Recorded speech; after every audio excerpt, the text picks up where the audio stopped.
bago ko po ibigay sa inyo ang ating susunod na tagapagsalita, maaari po ba akong maglambing ng isang malakas na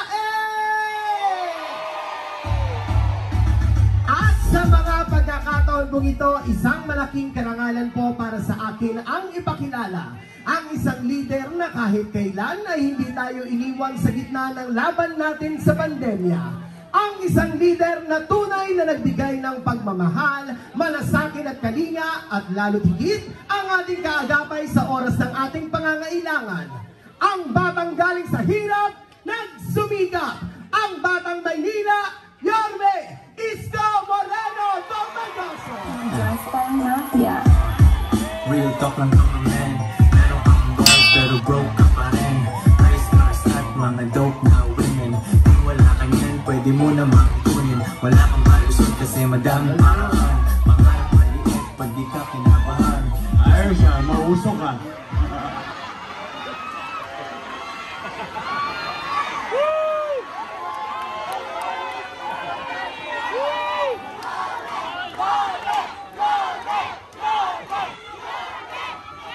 Magandang gabi sa inyong lahat.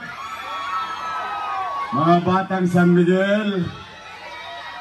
Gising pa ba kayo? Una, sa ating mga nakapaligid, ako po'y humihingi ng pasensya sa inyo. Naabala namin kayo. Kumain na ba kayo? Huwag mag-alala, lilipas din yan. Tulog yun yan. Maraming salamat.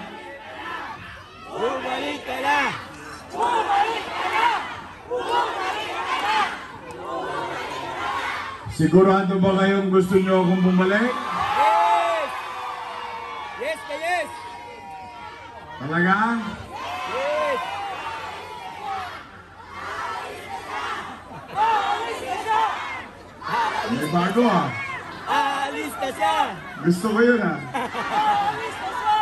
Kasi baka pag masyado nyong nilakasan, marinig kayo sa City Hall. Pag ano sinasigaw nyo? Alis ka siya! Alis ka siya! Alis ka siya! May sagot siya yan. Wala na kapalan!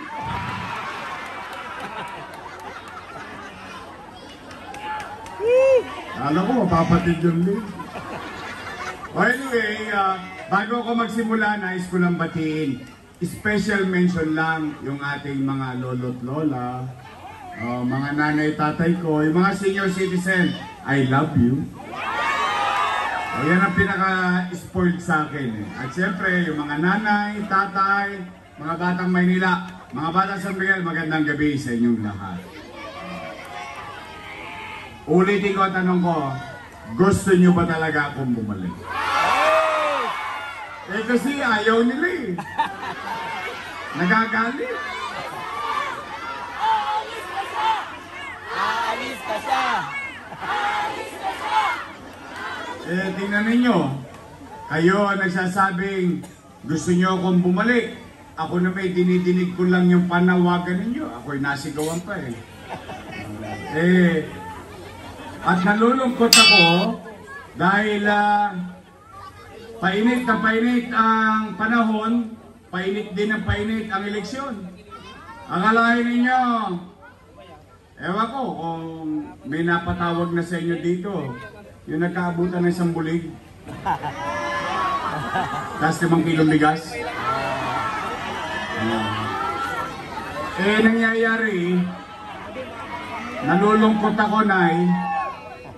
Nalulungkot ako dahil imbis na ang isang nakaupo ay mag-ulat sa taong bayan ng kanyang bagay na ginawa at magsabi ng mga bagay na kanya pang gagawin, nangyari, ako ang inalmusal nila. Ako tanghalian. Ako hapunan. Yung isa pang saling linggit, ako naman ang pulutan. Araw-araw na lang. Na ano ba ako na, siyempre, Mahal ko yung mga yan. Ngayon lang rin ako nakarinig na ang utang na loob ay pwedeng singilin. Di ba ang utang na loob ay kusang binabayaran? Tama! Pero magkaganon man, sa akin yun na marinig. Sa akin yun na marinig, no? Hindi ko naman kailangan paniwalaan. Yung paniniwala ko ay maging paniniwala nyo rin. Nay, tay, alam po ninyo ako ay naniniwala na ang utang na loob ay walang katapusang bayaran. Yan, paniwala ko. Dahil Pilipino ko eh. Isa yan sa natatanging kaugalian nating mga Pilipino. Marunong tayong tumanaw ng Utang na loob! ako'y sinisingil na. Pero gusto ko kayo na humusga. Tingnan nga natin kung ako ba ay lumingon. Ako ba ay tumugon. At sa maliit kong kaparaanan, binabayaran ko naman ang aking utang na loob kay Danny Lacuna. Alam niyo yan. Alam niyo yan lahat dahil hindi ko yan kinubli. Hindi ko yan tinago. O bilang pagtanaw ng utang na loob kay Boss Danny, inaruga ko naman yung kanyang mga anak. Tingnan naman natin kung totoo ba yan. Totoo ba yan, Yorme, na inalagaan mo yung mga anak ni Boss Danny? Tingnan natin ha, kayo po ang sumagot. Una natin tinulungan, Philip Lacuna. Nakaupo? Nakaupo! Yes! Nakaupo. Pangalawa, Dennis Lacuna. Nakaupo? Nakaupo! Sa zoning. Nakaupo. Pangatlo, Lay Lacuna. Nakaupo? Yes! Pangapat. Pero ito yung una kong tatanggalin. Itong pang-apat. Sasabihin ko mamaya ang dahilan. Asawa ni ate. Nakaupo? Yes! Siya ang department head ng Manila Health Department na nagpahirap sa mga nanay at tatay kong matatanda sa health center dahil in-online pa nila. Tama! Totoo naman. Totoo! Totoo ba? Online. Paano pag may sakit ka, wala ka cellphone?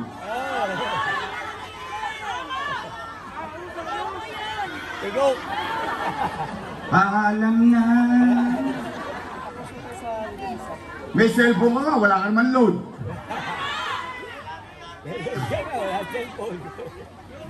Pero, bali, 37 days na lang. Yes! Panglima, si ate. Nakaupo? Ilan sila? Happy? Pwede masaya ako. Deep inside me. Pag ang isang tao ako'y naging bahagi ng kanyang katagumpayan, kaligayahan ko na yun. Bakit? Pagtanaw ko yun ng utang na loob. Sila ba? Ay nasa pwesto na lahat? Maayos na? O ngayon, maghanap kayo ng dumagoso sa City Hall. Bakit? Bilang pagtanaw ng utang na loob kay Boss Danny, inaruga ko muna ang kanyang mga anak at isinantabi ko ang akin. Ngayon, kung sila'y naging mabuti sa kanilang tungkulin sa taong bayan o hindi, ay hindi naman ako para humusga. Taong bayan ang mag-uusga niyan. Tama! Tama ba? Tama! Basta ako dito, wala kayo, hindi ko sasayangin ng gabi. Nangapuyat na nga kayo, sakit na ng mga litid ng mga panin nyo. Wala kayo maririnig na panira dito. Wala. Ano lang tayo? Real talk lang tayo.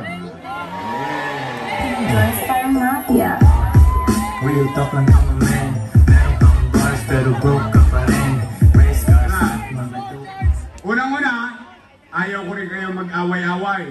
Bakit? Pag maghahalalan, ang mga politiko, magkakaaway. Tama mali? Yung magkakapitbahay, magkakaaway din. Tama mali? Pagkapos ng eleksyon, yung mga politiko, bati-bati na. Pek-ups na yan. Eh, magkakapit-bahay. Gaway pa rin. Magkakasal mo sa iskinita, sabi niya, talo bata mo. Tama, mali? Tama! Kita nyo, relate na relate kayo. Hindi nakabubol! Kaya ayaw ko. Ako naman, bago ako magpatuloy, nakikiusap na ako sa inyo. Ako na po mismo, kasi mahal ko yan si ate. Huwag nyo nang pagsalitaan ng masakit. Okay na lang yan. Huwag na kayo mag-comment-comment ng mga masakit. Unless may J.O. kayo.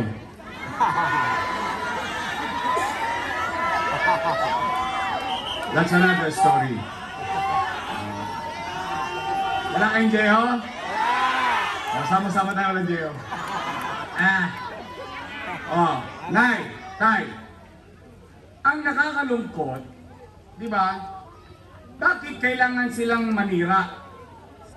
Siguro, totoong kasabihan. Ang naninira kasi walang masabing nagawa. Katulad ng kapitbahay mo na naman. Pagising mo sa umaga, nag-ayos ka ng buhok, lahat ng koloretes, inaayos mo, papasok ka sa trabaho. Yung tambay mong kumare,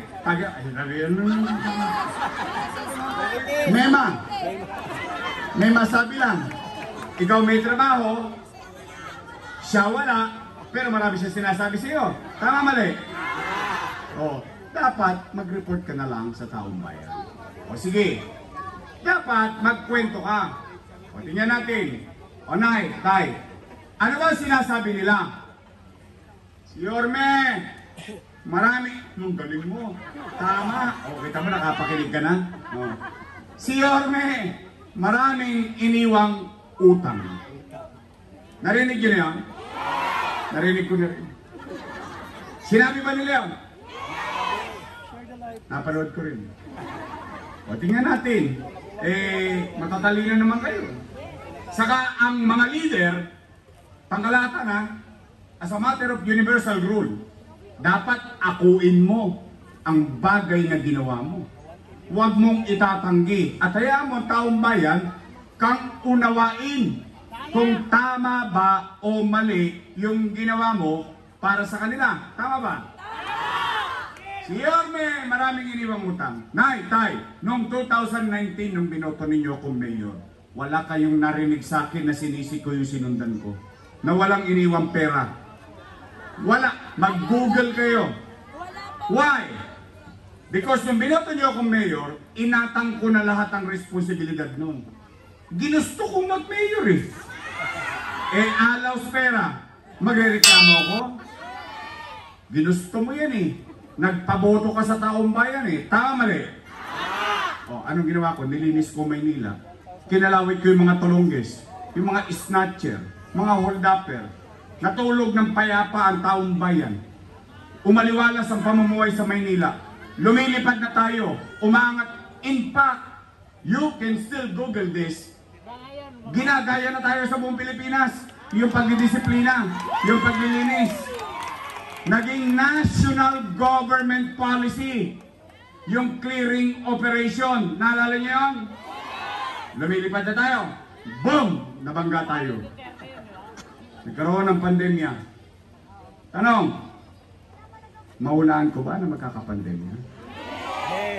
Oh.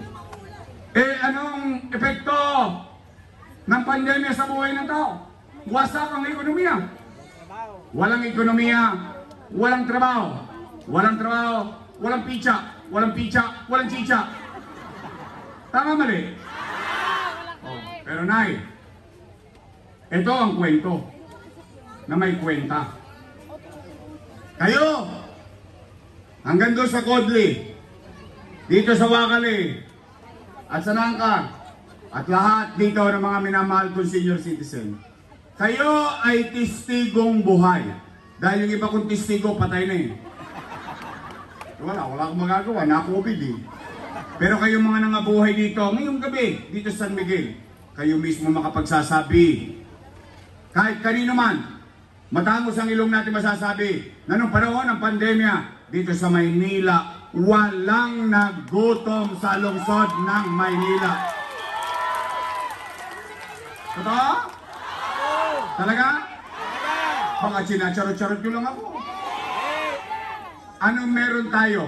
Buwan-buwan may food box. Hindi pa nga nauubos yung food box, dumarating na naman yung food box. Tama mali? Nangyari? O, tingnan natin. Yun ang kwento. Lagyan natin ng kwenta. 700,000 families. 700,000 families. Mayaman, middle class, mahirap. Hindi per bahay. Per family. Pantay-pantay. Times 1,000 pesos. 700,000 times 1,000. No, magka? Patay na.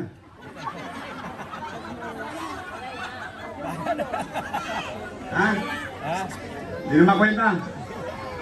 700 million pesos. Tama ba? Times 8 months. Ako na lang. 8 times 7. 5.6 billion. Tama mali? Ano nangyari sa 5.6 billion natin? Chinitsa, binuga. Wala na. Tunaw na. 5.6 billion na yun. Chinitsa pa lang natin. Wala na. Parang lumipad sa hangin. Pero ang tanong, natikman nyo ba? Naramdaman nyo ba may gobyerno? Nagtuloy-tuloy ba? Nagtataka nga ako sa kanila, nagre-reklamo ngayon. Samantalang nung araw, paabot-abot pa sila ng food box. Tama mali? Chicha pa lang yun. O sige. Pangalawa, kwento na may kwenta. Taas ang kamay ng may anak na nag-aaral sa public school dito. Nag-aaral ang anak niyo sa public school. At tingnan natin ha, noong pandemya, anong sabi ni Secretary Liling Briones? Walang face-to-face class sa public school at lahat ng school. Tama mali? Natakot ang nanay, natakot ang tatay. Bakit? Pinabibili sila ng tablet. Tama mali? Pero sa Maynila, ang batang Maynilang mag-aaral sa public school, 110,000 tablet ang nakuha ng mga mag-aaral sa Maynila. Naalala niyo yun? At may internet pa. Tama ba? Naramdaman nyo? Nahawakan nyo? Napakinabangan nyo? 10,300 teachers. Bumili tayo ng 11,000 laptop. May laptop ng teacher nyo, si sir at si ma'am, may internet pa. Walang tosgas si ma'am at si sir. Nakatawid tayo sa pandemya sa pag-aaral ng ating anak. No, magka 1 bilyong piso yung gamit. Magkano yung internet? 300 million pesos.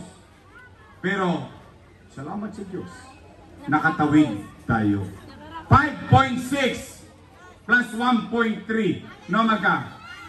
Bala na ako. 6.9. Tama mali? Hindi ko pa binanggit yung 1,000. Naalala nyo may kakap? 1,000 times 700,000, 700 million. 6.3 o 6.9 plus 700 million. 7 billion. Maraming pera? Saan kukunin yung pera niyo? Saan kukunin? Kayo, matanong ko. O, taas ang kamay na may anak dito. Saan may anak kayo? Real talk. Kapag walang makakain ng pamilya ninyo, gagawan nyo ng paraan? Hindi nga. Gagawin nyo ang lahat? Makaraos lang? Itatawid nyo? O yun din ang ginawa ko bilang ama ng 2 milyong Manileño noong panahon ng pandemya. Dalawa palang pinag-uusapan natin, 7 billion na. Hindi pa natin pinag-uusapan, AstraZeneca. Yung bakuna. Hindi pa natin pinag-uusapan, Remdesivir, Tocilizumab, Molnupiravir. Tigi 100,000, 50,000 ang isang botelya. Mabuhay lang ang isang taga Maynila na may COVID-19.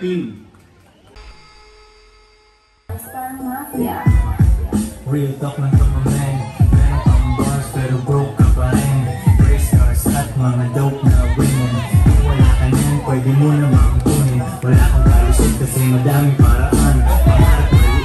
di ka kinabahan. Gusto tumibok pero di dahil sa chicks, dahil sa 4 million 5 hanggang 6. Bilang 2 beses Don't kick it, feeling dalawa para di ako mamili. Boy, Sorrento, B-O-S-S. Galing sa baba pero ako'y umalis.